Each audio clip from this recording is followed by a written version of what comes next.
Hello everyone, it's Sean from Having Fun Repairs and welcome back to this channel. What we have in front of us today is a Motorola radio. I'm just joking. I'll show you why I found that funny. One of the first things I noticed was outside of this the chassis for this being broken. This is something we'll have to rectify, but it looks like this radio's had some work in the past, and that the antenna that would have been mounted to this original backboard appears to have been replaced with an antenna out of a Motorola model 51R1. That is not what this radio is. It is actually a Packard Bell model 100A. Okay, now to give a bit of history, how this radio came to be from the company it came from at that time. You're talking about early 1930s. Herbert Bell was part owner of Jackson Bell Radios, one of the few companies that had a license from RCA to produce super heterodyne radios. And then in 1933, Jackson Bell closed, and Bell partnered with Leon Packard, and that's where you get the Packard Bell moniker per se, or manufacturing title, right? The company title. And they manufacture these radios out of Los Angeles, okay? Hence we see that California and Northwest logos on here on the dial plate. And they were eventually acquired by Raytheon in 1964. Like this Model 100A, several of their radios were known for their stylized or stationized dials that had the call letters from many large western cities on the dial.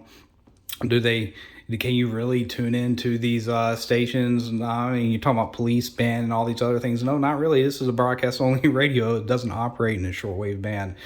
Perhaps modify it and bring it in for shortwave, but that's not what we're going to do here. We're going to restore this radio. Now, the 100A specifically is a broadcast receiver from 1949 or past World War II tuner. It's a super heterodyne receiver, as mentioned, employing 4 tubes and 1 rectifier, so essentially 5 tubes total. And then operates off of both AC and DC current, 110 to 120 volts, either 50 or 60 cycles, doesn't matter. Max power consumption, 28 watts. So a lot of that probably coming from this 50L6 beam powered tube, and the power output tube that's going to drive, your speaker or whatever. So, your amplification audio to your speaker, essentially. Now, the 100A,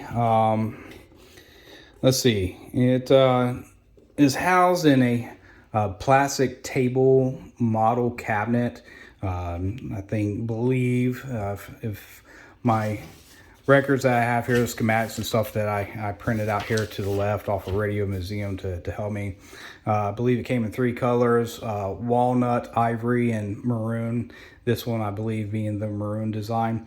And when we get up on it, this, well, to put it plainly, it's got a unique pattern through it. It'd be great to preserve that, but what I told the customer is, I can repair this, but I can't reproduce this walnut the way it is on here. So I gave her the option to paint it, and she can pick out whatever color she'd like to see it painted in, and then we can go from there.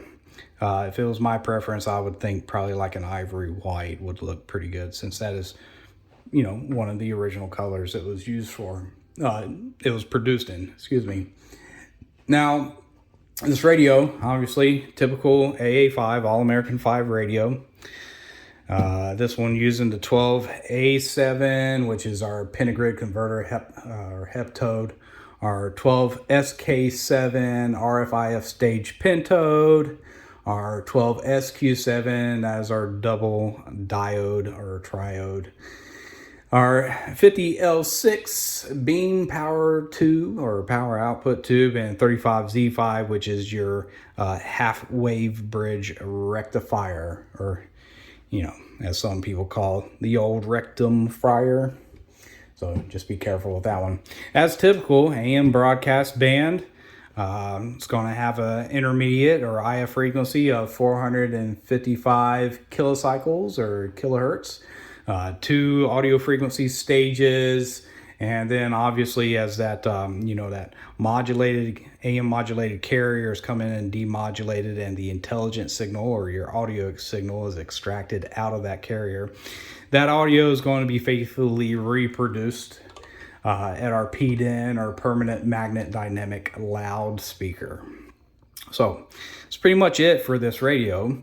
Got a bit of chassis work and stuff. Another thing I noticed, I thought this power cord was in pretty good condition until I got to look at the end here, and I'm like, well, that's not safe having that exposed.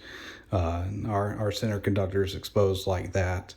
You can sit this in the socket, and that's a hazard. So unfortunately, we're going to have to replace the power cord.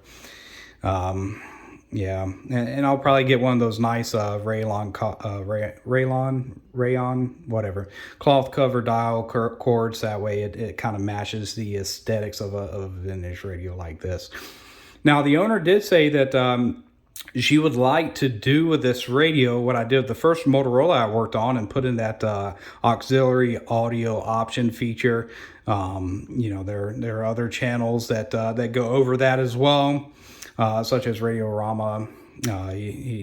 His channel, I believe his name is Seth, he covers that quite in detail. I put my own little spin on it. I like building a preamp circuit to give some preamplification. We might do a boost control on this one for our bass level. We'll find out. I'll play with it a bit. But anyway, she wants that option, and we're going to give it to her because her plan is to take this. This was sitting up on a shelf, and she wants to keep it instead of getting rid of it. She stated it doesn't work. We'll find out the reason why. Hopefully it's all original, but I highly doubt it. It's probably had a few things replaced, so we'll work through that. But she wants to get into a guest bedroom, so that way they can listen to an antique radio like this if they desire, or you get one of those Bluetooth pucks and you can hook it up to it and you can play from your cell phone or whatever device you have over Bluetooth out the radio as well. So it's all about meeting that customer wants and etc. So we need to get this apart. Uniquely enough, you technically don't need to remove this back cover here in order to take the chassis out, or the actual radio out of its chassis. But you've got 2 screws here, one on each side, that need to be removed, and then we can remove it from its housing. One thing I did note, if I didn't mention this already, I saw similar radios like this online. Some of them have this plastic covering here, so I believe it originally had a plastic covering over the dial plate to help keep it safe. Obviously this one's dirty. We'll get it cleaned up a bit, but I'll try to reproduce a plastic covering here, so that way it is hopefully as original looking as possible. But anyways, let me get it apart and we can start going over some things. And here we go. As I mentioned, not a whole lot of things to remove other than those 2 screws, which we did and had to take the knobs off, and it was able to slide right out. We'll get this case cleaned up. I've got an idea of what I want to do to fix this this break we see right here in the upper corner. We use a bit of mold to get the same ridges from here, and then slide it up, and then fill it in with with some Bondo or something. Then we'll sand it down. Also see another crack in the case. It's probably going to be a bit hard for you to see in the camera, but it's running up the seam here. You can see it going through kind of through this this hole right here in the chassis. So I'll probably sand maybe a little bit, get some filler in there and get it taken care of as well. But nothing too spectacular to worry about here. This is all cleaning and a little bit of repair. That's simple enough. Looking at the radio itself, I mean, it's dusty, but this thing is in great physical condition, in my opinion. I mean, dust aside, it's easily cleaned off. If we take off this back plate here, we can see better the what I mentioned as far as the antenna being replaced. And we'll pull out, we'll find a screw to replace the one that's missing from here.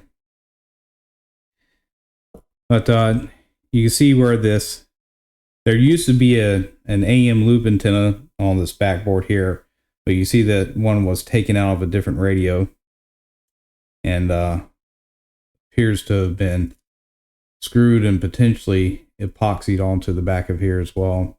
At minimum, it was screwed in with some nuts in a screw and put in place. So this one coming out of a Motorola 5R1. Pretty ingenious to do if you're replacing an antenna and you don't have one to give him an exact in return. The only concern I have with this, and you know, the technician or whoever worked on this in the past did a pretty good job. We'll make this slightly better. This is enameled wire through here. Okay. So I'm not too concerned about it shorting out, but really where we have the portions that are soldered together. I thought I saw one somewhere. Here we go. Here goes one portion.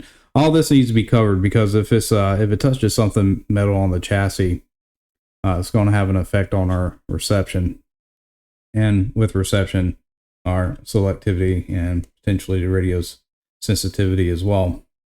If I carefully turn this over, okay, actually what I'll do is I'll move the antenna this way. Not a whole lot going on inside the chassis here. And as I mentioned, it's in very, very good condition. I mean, other than some lint and stuff that's accrued, I would be surprised if this electrolytic, I mean, it's not even swollen. These paper foil caps, the wax on this one's a little bubbled up, maybe due to some heat or something. I'm not too sure. But we can see that this one, the wax is kind of ran. So these caps have probably outlived their use and they've probably started to extrude out one end or the other. But yeah, all these paper foils will have to get replaced. There's, let's see, 1, 2, 3, 4, 5, 6. No big deal. And we have 2 electrolytics in here. A 50 microfarad and 30 microfarad, both rated at 150 working volts DC. So it's like a 1 watt or 2 watt resistor. We'll check the values on them and make sure that all of our resistors are in tolerance, but not a whole lot going on. Output transformer here for going to feeding our speaker. A lot of times you see that transformer actually, or feeding our voice coil, but you see the transformer mounted to the speaker itself. This one is not, it's underneath the chassis. Frees up quite a bit of room on the top. This tube wasn't even all the way in. What is this? This is our 50L6, so that's our output tube. Yeah, some of these have been lifted upwards. You know, I'm kind of wondering, outside of these caps need to be replaced, if maybe just a tube had come unseated. Let's see, 1, 2, 3, 4, 5, 6. We got 7th capacitor right there. This looks like our across the line cap going to ground. This, see that other going to the chassis here, the other side. This will get replaced with a safety cap and X1Y2 safety 0.01 or 0.001 microfarad. Whichever one I have on hand. X1Y2 safety radio cap. So that'll get replaced there. Speaker cone is in very good condition as well. Like I said, other than, some lint, we'll easily get that cleaned up. The dial plate face, this is cardboard. It's a little damaged, and of course our indicator here is a little grimy. But again, I mean, not in bad condition at all. Not like that Motorola that I did on the first Motorola I did on my channel, where it was in pretty poor condition, or the suitcase radio, it was in even worse condition. But this one's going to be fairly easy to get cleaned up and get working. Of course, the main thing is looking at our volume control sitting right here. Looks like we got a wire. Something sitting right here that looks like it may have used to go to something, but it's missing now. So maybe there was some work done on this in the past. I'm not too sure. But from the looks of it, this capacitor right here was probably replaced in the past. I'm wondering, these paper foil ones seem to be good. I'm willing to bet that this electrolytic right here was replaced at some point in the past, because I see a wire still sitting in the chassis right here that would have ran to same point. From my perspective, would have came over to this. But you know, the main thing we're going to do after replace the components, get this operational, is get that auxiliary audio input into here, which I believe will come off of, looking around, this is going to deal with power, volume, should be on there. We're probably looking at this center pin right here, but I'll figure it out. Another thing that I'm going to do is, instead of having the negative rail, or I should say our return from our AC, going to the on-off switch. So like when you see here on this paper, you can see that switch volume control is sitting right here. Here goes our AC plug. AC is going right over this, coming to our rectifier. I'm going to swap this around, so our power will come to switch and will control where AC is coming into, and get this off of the neutral side. So that would be one modification we do to make this a tad bit safer, along with putting in a different power cord, one that's actually polarized correctly with a slightly fatter side, you know, for the neutral. Not too hard. Yeah, like I said, this thing is in very good condition. So I suppose what I'll do right now is I'll take these vacuum tubes out and get them tested and get this cleaned up a bit. Okay, our 12 SA7 is reading a bit weak. Doesn't appear to have any grid leakage. And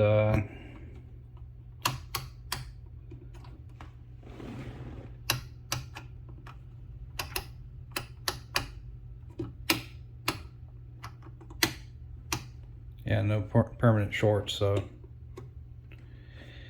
we're probably going to have to replace that too. Its submissions is definitely low. All right, checking our 12 SK7.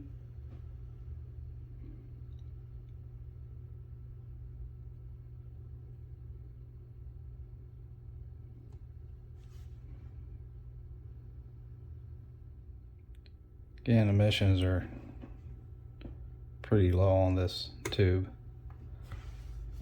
Doesn't look like we've got any grid leakage. And I know how sensitive this tube tester is, so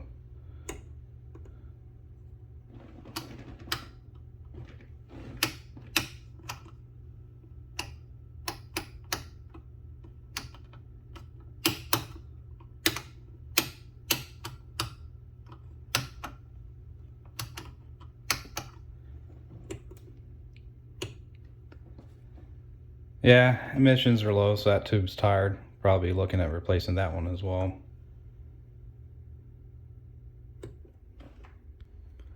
Okay, and now our 12 SQ7.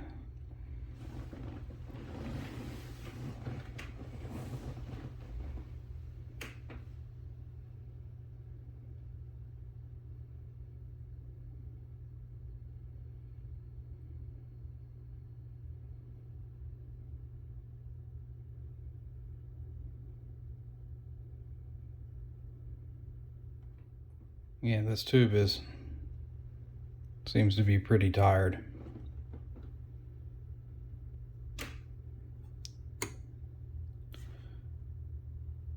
No leakage.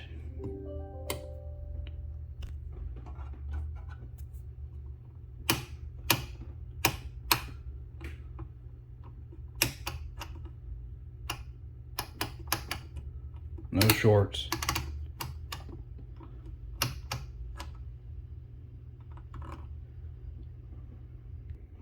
Okay, now checking our rectifier, our 35 Z5.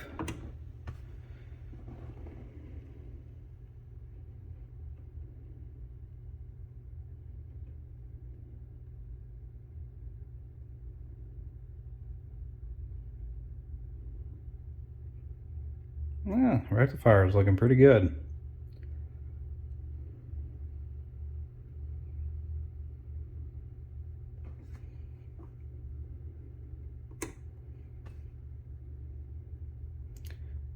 Emissions appear to be good. Let's do a short test. Our grid leakage doesn't look bad.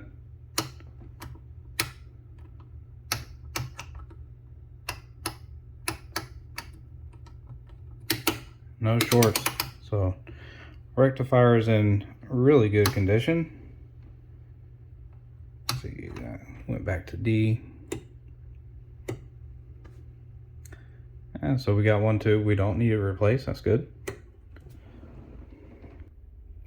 And now our 50L6 GT tube sitting right there.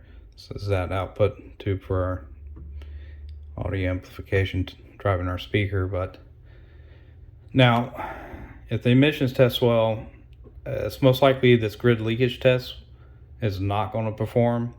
I've learned with the 50L6 GT tubes, or 50L6 tubes in general, it's like the 50C5s or whatever, that oftentimes it's just way too sensitive for a grid leakage test, and so it'll give a bad indication on here on the bottom scale.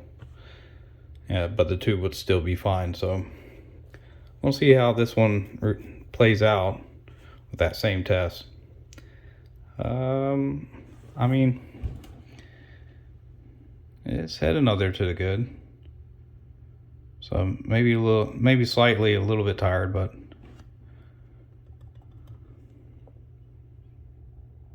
I bet the more this one warms up, the more it's going to get into the green.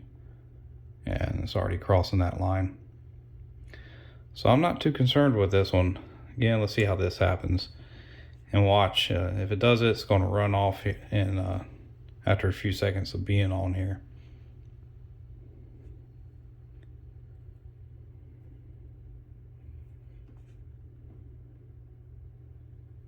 Interesting. This one's not running off at all. Well, good.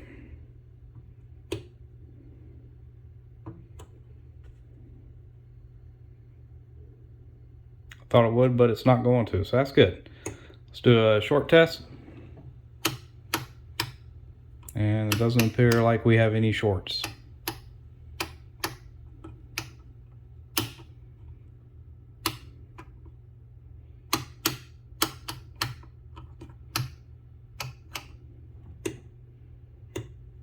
Yeah. So we've got 2 good tubes and 3 tubes that are very, very tired, and we'll need to get replaced. Pretty happy with this. Okay, with all the components on hand that I need to start the electrical work, I'll quickly run through the things I'm going to do. The first thing, I'm going to address this antenna that was put in with this enameled wire. One actually broke off from our 2-gain tuning condenser here, our tuning capacitor. I'm going to get the appropriate wire on there, and I'm going to get a heat shrink on it, so that way we can eliminate a lot of that. Radio cleaned up really well. It's absolutely gorgeous, if I can say that.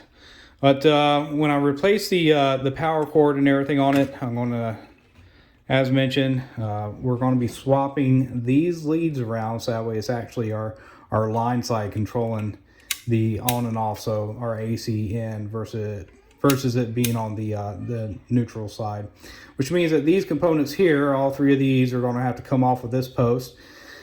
This is our cross line, so it'll get replaced with an appropriate cross the line capacitor. I'm not too worried about it, so it will stay in the same orientation. These 2 right here, these components have to be fully removed, and then they're going to have to, instead of coming out and tying to this point and this one coming up and tying to that point, they're both going to have to go to this point here for the neutral side. versus back to the switch. So that's going to be fairly easy, just changing that up and making this radio slightly safer. You can see where I went ahead and just cut the bad resistors, so I knew which ones that I needed to replace. But electrolytics and film capacitors and a couple of resistors will be replaced. Then once I have that done, I'll come back and we'll go through a very quick alignment on it. Schematic doesn't necessarily point to the trimmers it's having us do on a diagram anywhere. Not even really listed on here. We got the L2, L3 are two different IF cans or whatever. But I believe the first one is going to be down here. So we got two lugs, one at the bottom, one at the top. So that's probably A and B. This is probably C and D, maybe the other way around. And then once our IF is tuned in, we're looking at 1500 kilocycles on the dial, and then we do trimmers E and F, which are most likely these two right here. So a bit of playing around with the alignment, and that should be good to go. But then afterwards, after we get all that set and good and done, we need to figure out where we're going to put where we're going to break our line to put in our auxiliary audio, and it's going to come off of our second IF can to this side of our volume control knob. So if I'm looking at this appropriately, which I believe I am, yeah, second IF can, we got this black wire coming out, and it's going to this point right there. So that's the wire we're going to have to cut, and we'll be able to insert our auxiliary audio from that point. Yeah, if we look at it, those are just all tying from, see, 2.2 to here, yeah, and then at 220 microfarad, or maybe that one was microfarad, 220. Yeah, so nanofarad to ground. That's what this right here is. Little capacitor, ceramic capacitor. But yeah, all that should be relatively easy, and we can get that auxiliary input. I suppose the main thing is going to be working on that chassis, and I got a game plan for it. I'll go over it a bit later after I've gotten all this done. So we'll be back in a minute once I got all these components replaced and everything, and we'll do a quick alignment. Okie dokie, and here's where we're at. All the components that we need to get replaced have been replaced, and we're going to power this up for the first time in stages, and hopefully I didn't wire up anything wrong with the rewiring of the switch and our components. We'll see what happens. So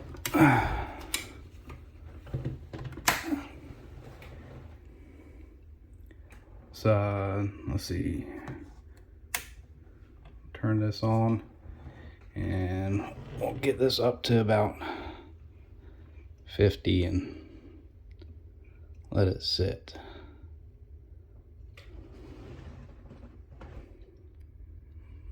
Okay, I'm starting to see a little bit of filament there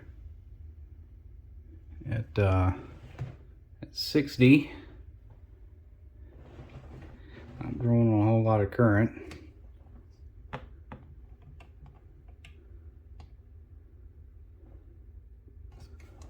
So let's turn it up a bit more. Give it about 90. And I've got crackling. That's good.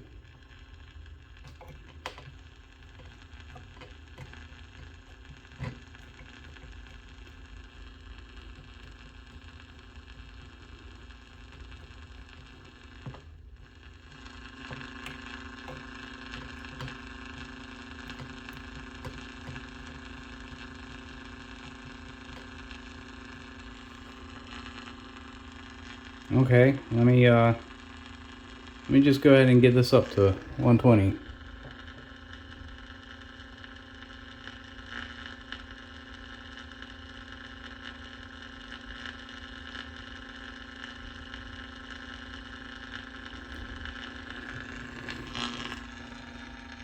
And we're looking pretty good.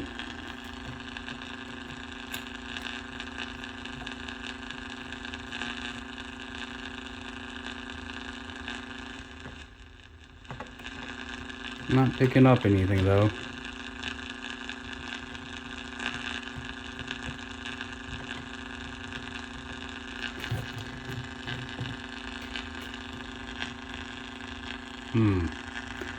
I'll let it sit for a minute, see what happens. Found my problem. When I was testing resistors, I failed focus. I cut the lead on that one down in there.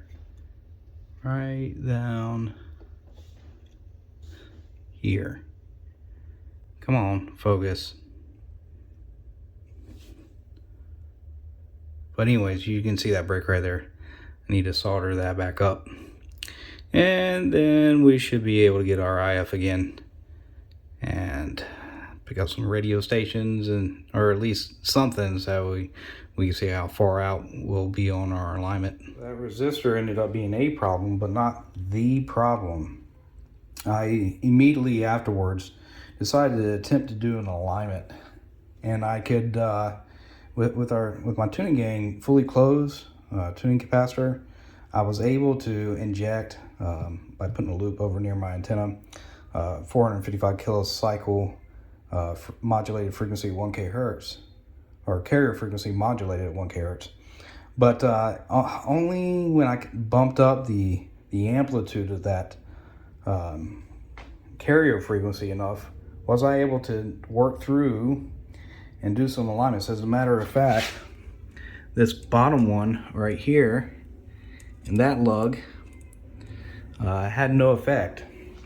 And so I did what I could and set it to my SIGGEN to 1500 kilocycles and moved the dial over to 1500 whereabouts, and tried to do an alignment there off our trimmer pots, off of the tuning gang, those screws that are, you know, here at the bottom. And no bueno. I could get it barely when it was cranked all the way up, but it was so weak. And so, you know, typical fashion with these vintage radios, I'm learning is all of them are going to throw you in some kind of curveball at some point.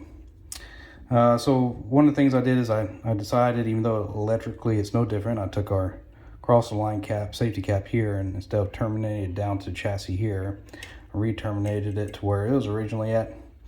And then I took out this cross the line cap that I put here between our hot and neutral line, and put back in what was originally designated on the schematic a 0.05 microfarad, 200 volt or 400 volt or whatever it was. But anyways, that didn't make any difference either. So I'm like, well, it's electrically, everything checks out. I've gone over the schematic. It's not any of the work I did. So I started looking at our actual IF cans, and I believe I found the problem sitting right here.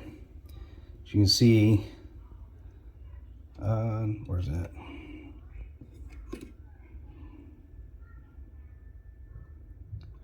Upwards of megohms on this this bottom lug, which is one side of our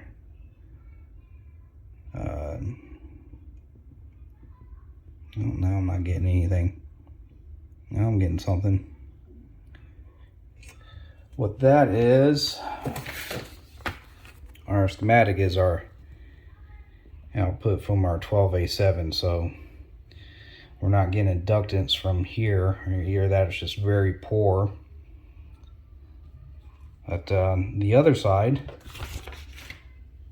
if I can change this, and that goes to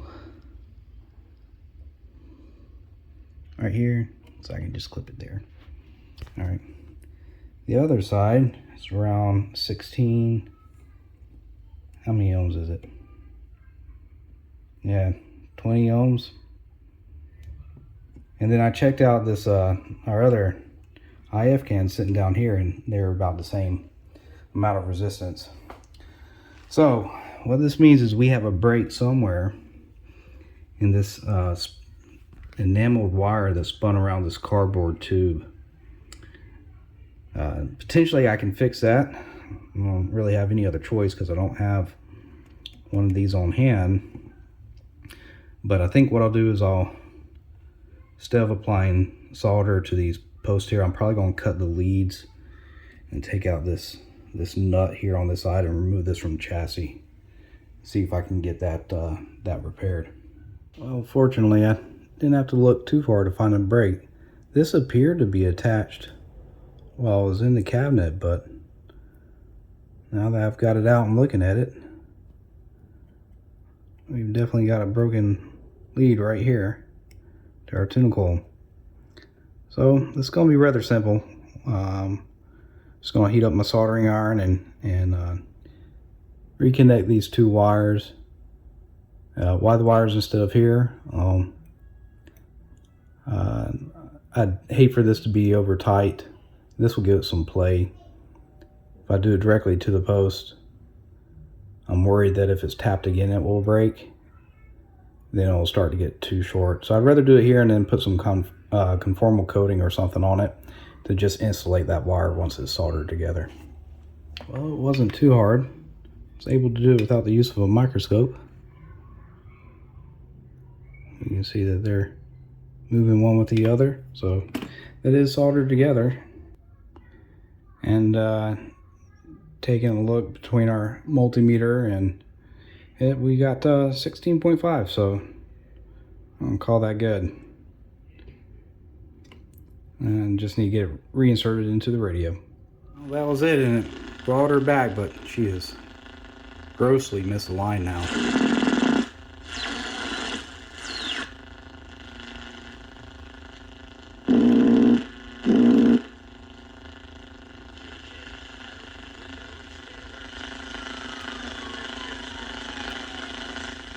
Yeah, let me get her over on my bench and get her aligned.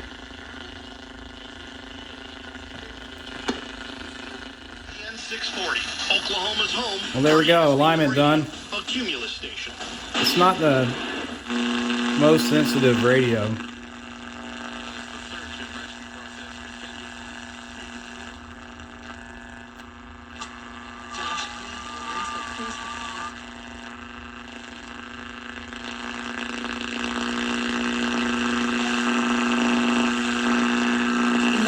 You seem so okay. You know, our life is the blessings. That's all we're thankful for. The fires have killed at least 96 people, but that number is to rise. Violation of Mississippi Code Section 97. 6 white former police officers in Mississippi who reportedly The Razorbacks are hot.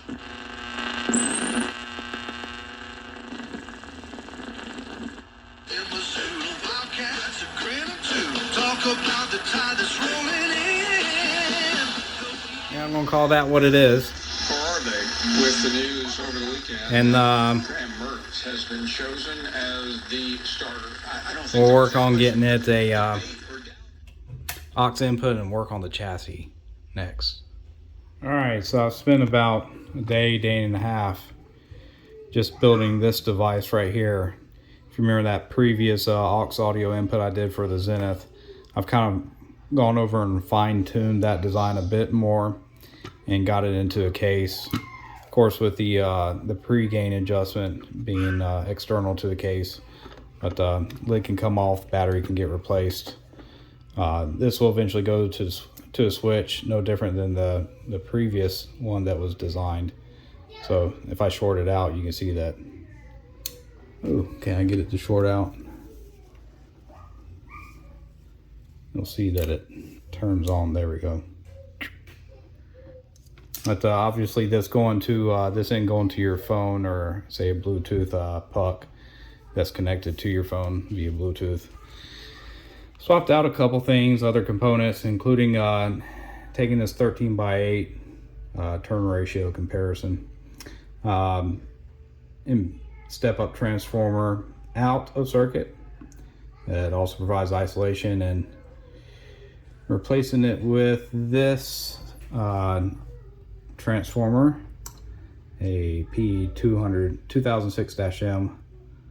I'm using the secondary as the input from the amp to step up the that audio as it exits the primary on the other side. But of course, if you want an updated circuit design, there it is. I'll give you time, kind of ignore all that there on the bottom. Those were some measurements I was making between the previous, little isolation transformer versus that one right there.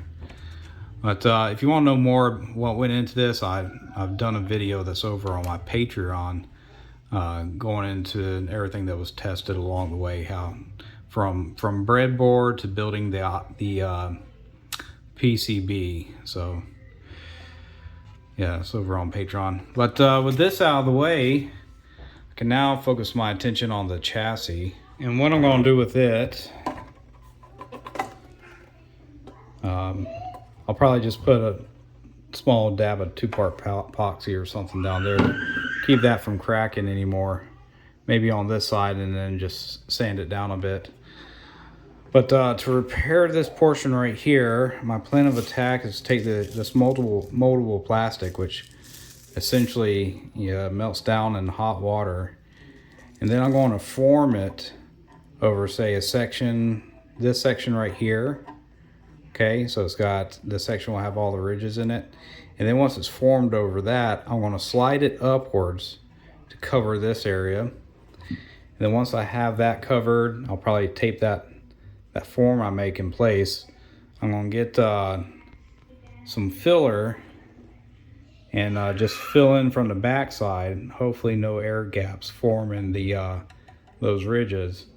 And then once that filler is fully dried, I can take off the moldable plastic and tape and whatever I use, and get this thing sanded a little bit and get it cleaned up and get it painted.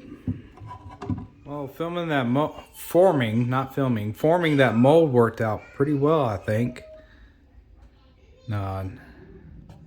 Should be able to just slide it out now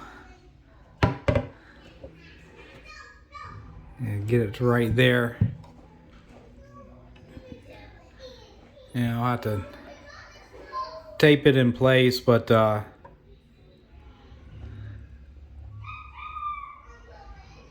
yeah, I think that's going to work just fine. I'm going to use this JB Automotive Weld adhesive and filler to fill in all the missing pieces. But let me get some more prep work done. All right, that wasn't too bad. You can kind of see right there where I got this affixed, and then I put a bead of hot glue down the side to kind of make a barrier, and then I filled in with that 2-part epoxy. Took some extra and smeared it up the seams of each crack, internal and external. And it says that it's sandable in 30 minutes, but yeah, I'm not, this is going to sit overnight. The only thing I think I'm going to have some difficulty with is removing this once this is hardened. The majority of this is, surrounding the case, right? But this portion right here is probably going to be adhered to this moldable plastic cast that I kind of made here. So I'm hoping that once this is fully set and hardened, that this will just pop right off. I highly doubt it will, but if it doesn't, I could use my hot air gun at a low temp, and I could probably get this to kind of, it can always be reformed, this moldable plastic. I mean, this is what it's designed to do. It's designed to kind of like melt, and then you can form it into whatever shape you want to. But I think if I can get it hot enough to where it loses adhesion itself, then I could perhaps pull it away easier to this. I don't know. We'll see how it works out. I couldn't think of a better method of doing this, so it's going to be an experience. And yeah, here we go. Here's the results of it. And some cleaning up to do, some sanding. It was every bit as difficult as I thought it was going to be, and I use that difficult word lightly to get this removed. It did do exactly what I thought it was going to do. The two-part epoxy here did glue itself adhere to this mold I made. So I used my hot air station over there and just kind of heated up underneath here until I was able to pry up the sides a tad bit, either side here, and then pull it up this way. So obviously this, because it's reformable moldable plastic, like a hard candle wax essentially, some of that residue is left within the mold, but as I sand it and clean it up, it's going to look better. Is it perfect? No, but once I get this cleaned up, the edges trimmed and everything, I think it's going to look really good. So I'm actually very happy with how this turned out. Exceedingly happy with how that turned out. Is it perfect? Again, no, but it works. I'm not too concerned with the with sanding inside. All that obviously is going to be covered once the physical radio is back into the device, but we'll sand here. We'll get all this sanded, and I'll get this painted in ivory white, which was one of the original colors for this radio. So I want to kind of stay true to that original color. But yeah, I'm pretty happy with this, sanding and touching up. But that being said, once I get this out of the way, I'll turn my attention back to the radio over here, and regrettably I'm going to have to make these leads just a tad bit longer, but no big deal there. But we can get this transformer put in. It's going to have to, upper side is going to have to go here. Oh, here we go. Upper side is going to have to go to here. This black wire you see running down to the IF can down in there, that will have to get cut. It's going to go to the same switch that I'll have the use for switching on and off the device. It'll be a double pole, double throw, I think, or triple throw. And I'll probably do a double and triple. But one pole will be used for powering this right here on. So when this is powered on, there will be a physical disconnect between the IF can and this wire going to the switch as well. But we'll get that mounted up into the chassis, get this all wired in. It's not going to be a big issue. And yeah, I'll probably feed it through one of these pre-existing holes back here, so I'll have to desolder this lead and feed it in through the back.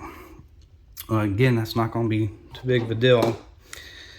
So I can turn my way back to this and touch up it, and then while the paint's drying on the chassis over here, it'll just be getting it all together, and we can test it out. I'll probably come back a couple times just to, as the process evolves, and show you where we're at. But otherwise, man, it's getting close to closing out this radio. Well, here's pretty much where we've come to on sanding the chassis. And we see we had a couple bubbles, but otherwise, it's not too bad. Maybe a small misalignment on those ridges there. But what I did is I used my Dremel tool, and I had to be very careful, and I just kind of deburred, took off the heavy layers very slowly and very carefully until I knew that I was just above flush. And from that point, You can see where I kind of went a little too excessive here, but don't worry, that's smooth. That will get covered up with paint. Then from there, I dry sanded 1000 grit, and then wet sanded 1000 grit and 2000 grit. And it came out pretty good. It's pretty mind-numbing work. You just shut your brain off and you know, you start working on this. Which, you know, being able to do this on Saturday is pretty good because, you know, typically that's when the other big YouTubers are releasing their videos. So I just kind of put them all into a little playlist like Shango and Northridge and Stead Sticks and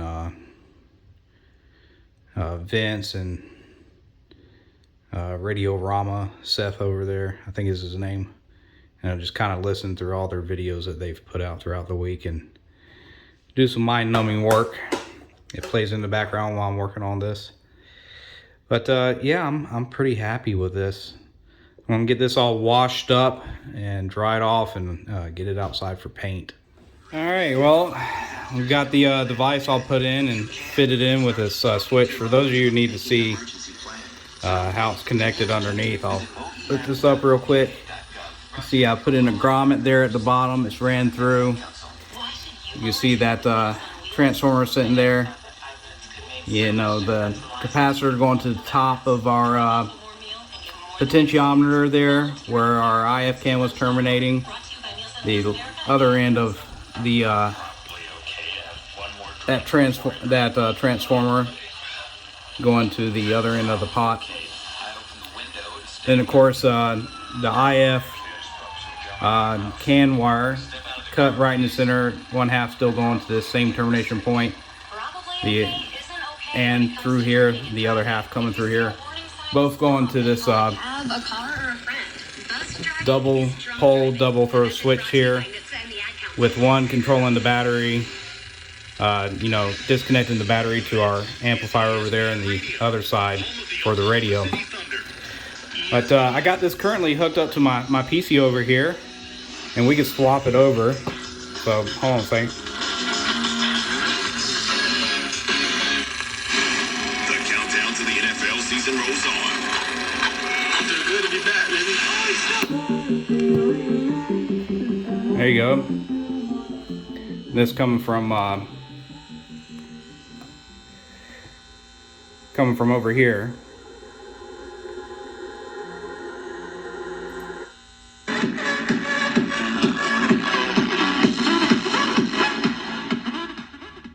We see our volume control still operates it.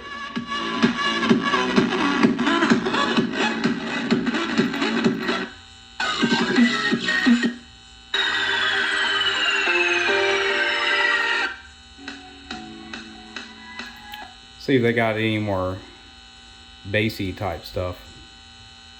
More time.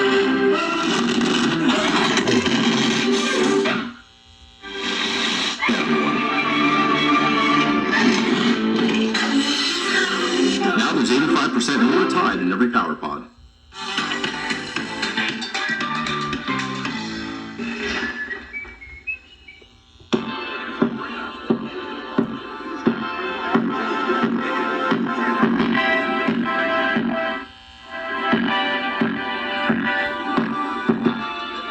Hey, so I think this is gonna work pretty well.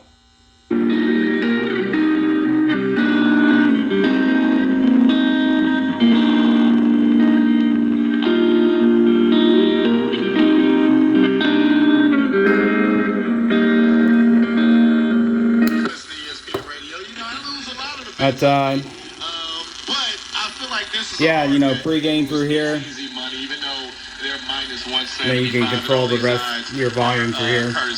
What I would suggest is for doing this is setting your volume control with this switched on to the max. Play whatever you want to, its volume to the max, and then turn this up to where it kind of distorts, and then back it off a smidge, and then that would be your max volume setting, and then you control your volume control low to high from that point. Well, that works out pretty good. I'm pretty happy with this. The The case came out pretty well too. We see that spot we had missing. It's no longer missing. I mean, is it perfect? No, but it's you know, at least it's there now. So I think that's going to be quite all right. Not going to get everything together just yet. Still waiting for an 12 SQ7 tube to come in, because I think some of our sensitivity is because this tube might be out. I was able to find some. These are all. Ooh, yeah. And this one doesn't get nearly as warm as these over here. So I'm wondering if this guy is starting to go out. But yeah, once I get those tubes in, I'll get them swapped out and we'll see how that sensitivity comes back. Probably do one final alignment, and then I'll get this entire radio buttoned together and do a final play out. So yeah, huge progress today. All right, here we go, all back together, everything together. And I think the paint came out pretty good. I actually went back and touched up quite a bit more. Did a bit more wet sanding. Well, actually, I took it back down to the putty and corrected some things. So now there's not the not all the cracks that you saw before, and it's not perfect, but I mean it looks pretty decent in my opinion. And I went through and went ahead and redid the alignment on it. It's not I wouldn't call this radio a performer by any means. You can get you zero zilch. Absolutely zero money down. Yeah, some of the weaker stations are hard to get in. They got some issues with their receivers.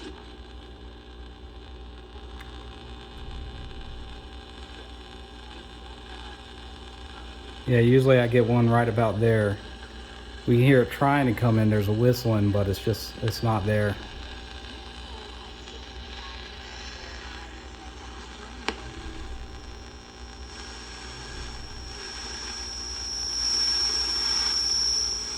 Some of that high pitchedness is coming from my wife's sewing machine in the adjacent room. It's turned on right now.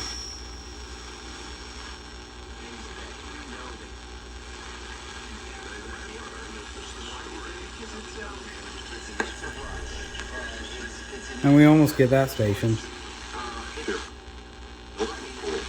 And so his father, who was from Liverpool, There we go. gave him an old map.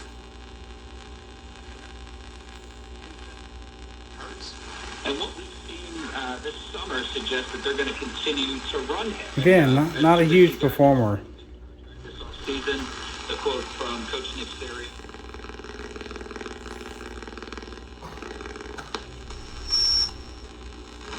It's our podcast. All about me. We have a podcast for everyone, and it's all on the iHeartRadio app or wherever you get your podcasts.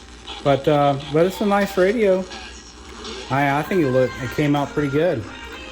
Let's do that audio input function. We're gonna do something a tad bit different. Of course, the antenna is gonna really matter for that reception. You saw as I got my hand back there, it started to receive better. But let's do something a tad bit different.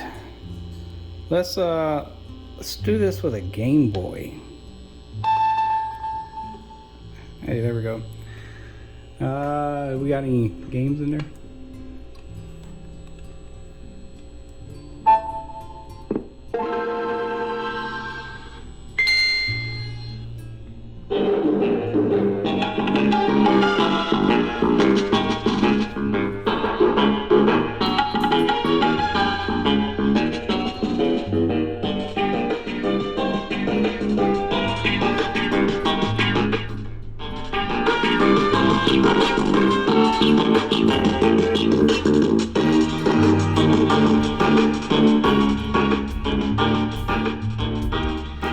Yeah, I think that's gonna work. There we go.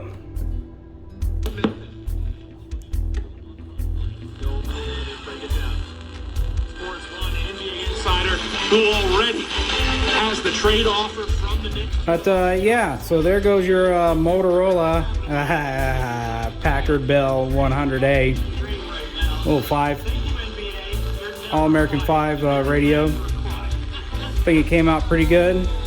I decided against doing the plastic cover here. I didn't have any plastic, so not going to do that work and not going to charge for the work. But I think the owner is really going to enjoy this one. That being said, if you enjoyed this video, please consider subscribing to this channel and give the video a thumbs up. Tell me what you think over in the comment section. Always appreciate the comments. Thank you for watching. Take care and goodbye.